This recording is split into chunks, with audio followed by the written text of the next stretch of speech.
Every problem in your business is an asset problem. And in this video, I'm going to explain to you why you need to be thinking through this lens if you want to grow a coaching business in 2025 and beyond. So I'm just off the phone with one of my clients and he ran into one big problem. We started working together a few weeks ago. He came on board. He immediately got a new client, a new sign up for his high ticket fitness coaching program.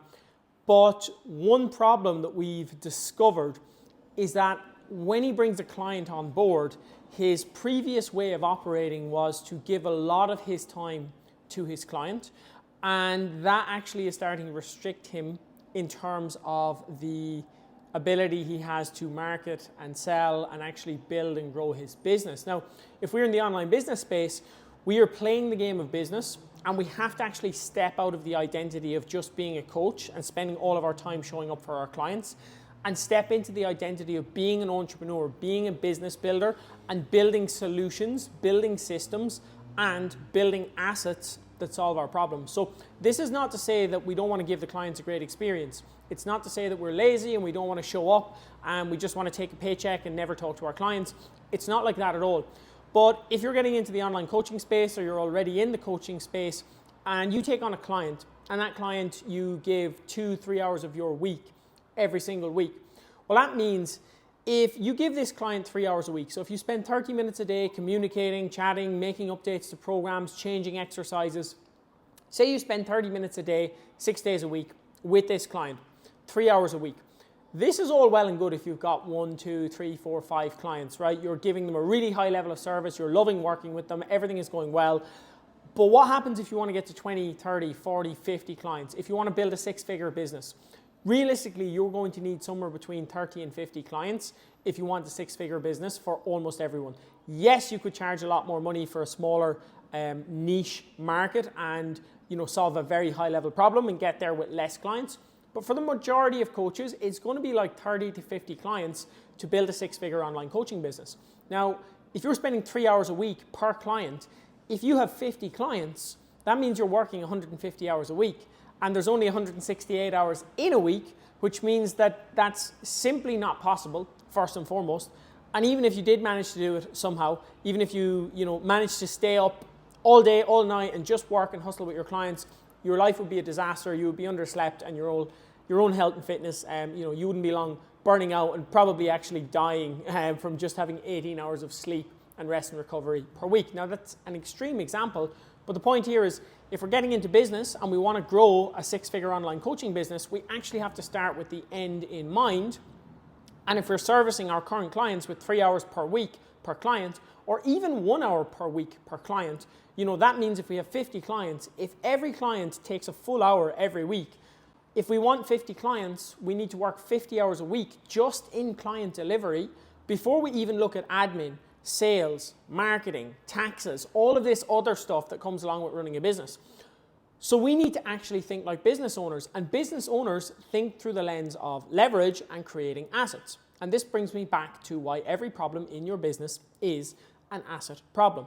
If you can figure this out, and if you can take this approach to your business, you're going to multiply the amount of money you make, you're going to multiply the amount of time you have, and you're actually going to multiply the fulfillment and the enjoyment, because you get to pick what roles you do in the business and where you spend most of your time. So let me explain this. In my client's case, we need to sit down and we need to look at why is he spending 3 hours per week with a client. Now, part of this is going to come down to the fact that it's a new client and they probably have some questions at the beginning of their program. Okay, so they come on board, they ask lots of questions, there's lots of stuff they don't understand. If we look at it through the lens of every problem is an asset problem, we can start to look at all the questions that clients ask. And instead of individually answering all of these questions, we can create some sort of a training, some sort of a video, some sort of a PDF and step-by-step guide, some sort of solution that we create once, and then we can give this solution to every new client, and we don't have to answer these questions 100 times over. So maybe that saves us 30 minutes, okay? We figure out, okay, these are the frequently asked questions, these are the struggles and the difficulties that every client runs into when they first come on board. Let's create some resources and you have to invest some time to create the resources, but it's a one-time investment of time, and then it buys you back time in the future once you create these assets. And assets are basically things that do work for you, right? They buy you back your time, or they earn money for you. Assets are just things that go out and work for you. That's really it. There's lots of different versions of this. Obviously, you have an apartment where you rent it out and it's an asset because it produces cash flow, but you also have a video that you give away to somebody who actually gets value from it, and you can coach this person through this one piece of content that you create once, but you can send to 50, 100 clients, and you're buying back your time with this one video. Of course, you could also sell this video, or you could put it on YouTube, and that would be an asset.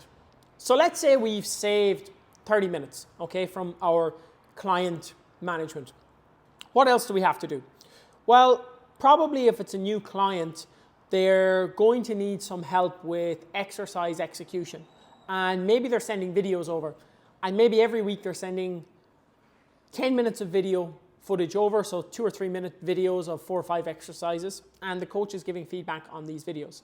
Now, again, how can we solve this problem? Well, we can create an exercise library that solves this problem, or if we have a community of clients, we could run a weekly exercise execution webinar, which is a 60-minute webinar where everyone comes along and brings one exercise, and instead of spending 30 minutes per client, we do all of the exercises in 60 minutes, and this scales with 1 client, 10 clients, 20 clients, 30 clients.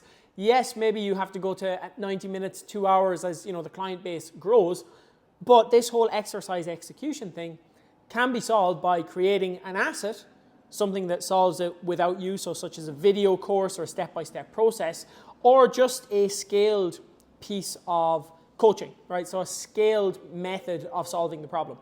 And realistically, all of the coaching stuff that you do is just problem solving, and you just have to find out, how can I solve this problem in a different way? Now, let's assume that we've saved another hour here each week, or an hour total, but we've saved 30 minutes on the FAQs and we've saved 30 minutes on the exercise execution. Now we're still servicing this client for 2 hours per week. So we need to start to look at that. Okay, well, we're spending an hour doing program updates throughout the whole week because our client is asking us, what do I do now? I've done the first week. What should I do? How do I progress? How do I move to the next step? How often do I need to change the program? How many reps should I do this week? And some coaches at the beginning of the journey might be going in and manually updating their client's program every week. Now again, 1 client, 2 clients, 5 clients, this is fine. But when you get to 20, 30, 40, 50 clients, this just doesn't work and it doesn't scale. So we have to decide whether or not we actually want to program in the first place.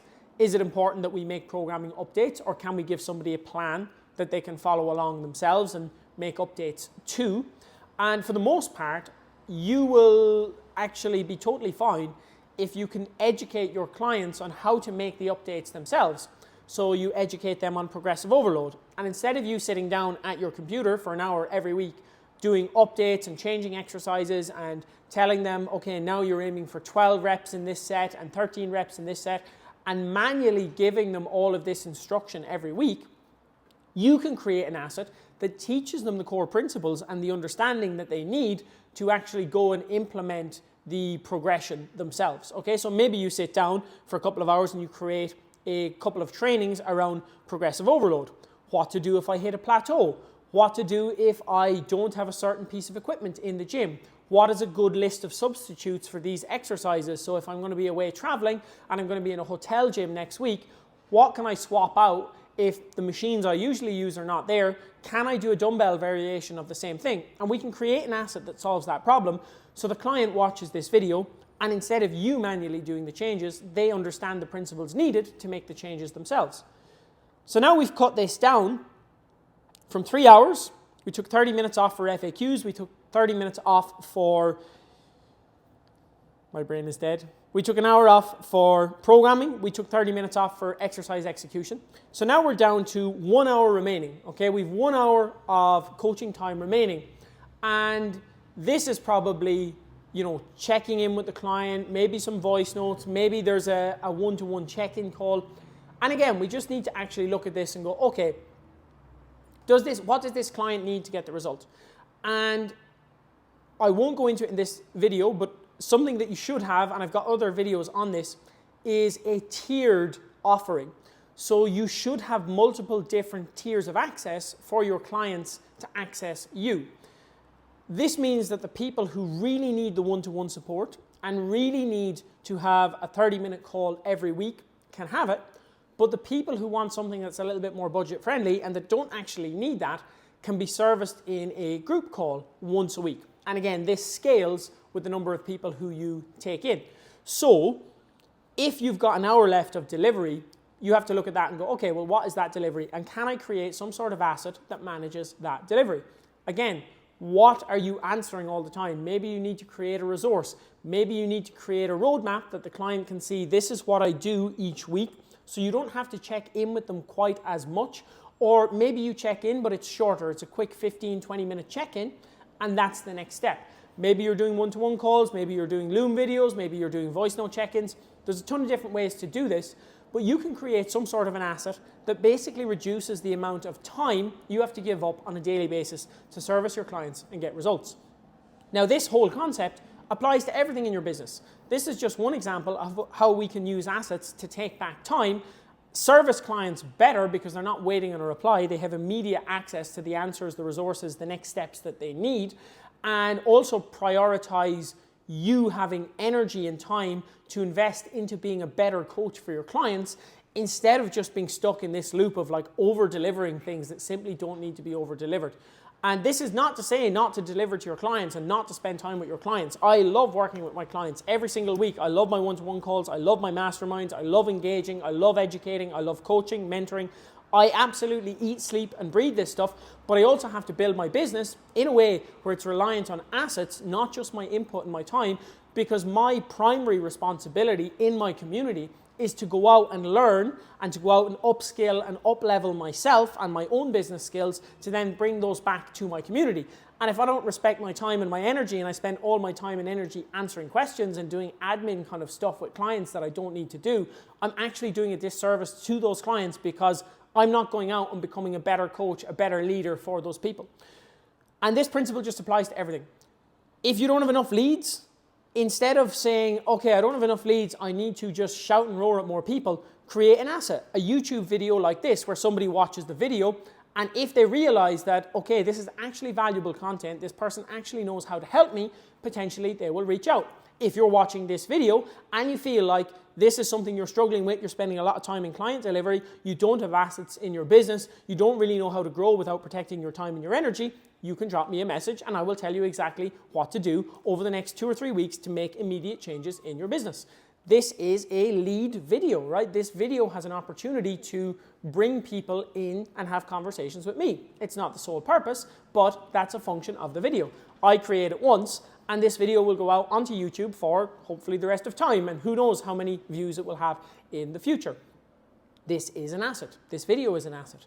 We can also create an asset that we can use for sales. So potentially we take one of these assets that we create for a client, and if we're struggling to get sales, maybe we've created a bundle of trainings that solve specific problems for clients. Progressive overload, how to break through a plateau, how to perform exercises correctly, understanding tempo, a stack of resources around trainings, and we can now sell that bundle for 40, 50 euro, a small one-ticket price, because there's no delivery from us. It's video, it's already created, it's an asset that we can actually just sell to somebody to start an initial conversation and to bring them into our world and then give them an opportunity to join our main program. So no matter what problems you are running into in your business, look at it through the lens of this is an asset problem. If you don't have time, build an asset. If you don't have leads, build an asset. If you don't have sales, build an asset. And if you don't know how to build an asset, hit me a DM and we can have a chat.